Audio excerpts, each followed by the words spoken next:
So in this video, I'm going to demonstrate how to visually present the results of a t-test. Specifically as it relates to our example, it's going to be a paired t-test. And as always, all code related to this video's exercises can be found in the video description below.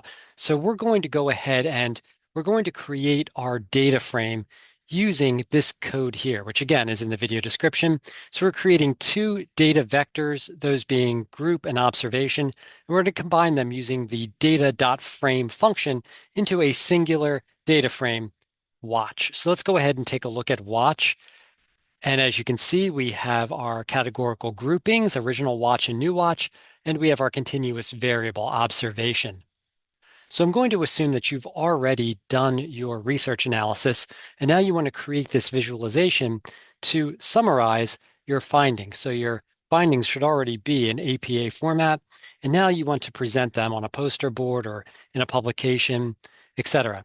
So for any of this to work, as far as these functions are concerned, you're going to need to have the package ggplot2 already downloaded on your computer.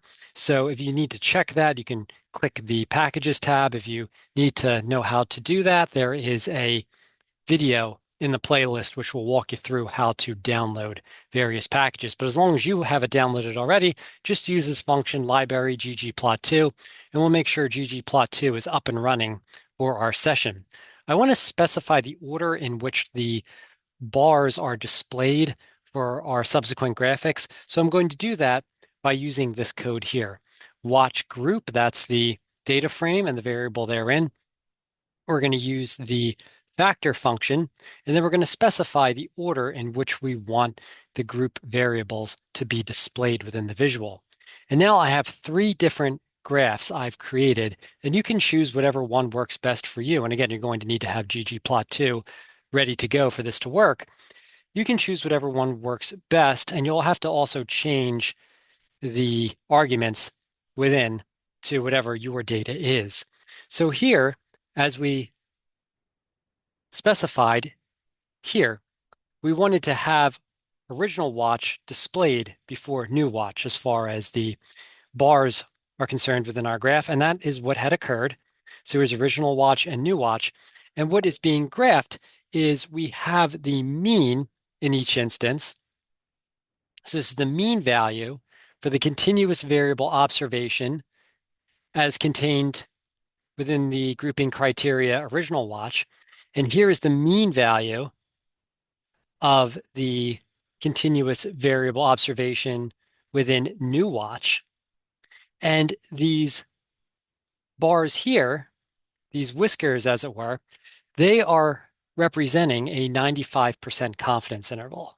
So here's our mean, and here's the 95% confidence interval bars moving along the y-axis. And here again is the continuous variable, and here are the means. That's what each bar is representing. So if we wanted to have it without a title, you could run this code here. Perhaps you'd like your graph, the same graph, with a title. This code will accomplish that. So you would need to then change whatever your title here is. You just change this bit of code labs to whatever the appropriate title is for your graphic, for your research. And if you wanted to create the same graphic, which contains all of the same summary data that was contained in the prior two graphics, you would run this bit of code here. And what this code is doing is it's providing us with a title, which wasn't present in our first graphic, it was present in the second, but we're also putting in additional information as it relates to the visuals. So as you can see here, we have the error bars, 95% confidence interval, just in case anyone is wondering what actually these whiskers are implying.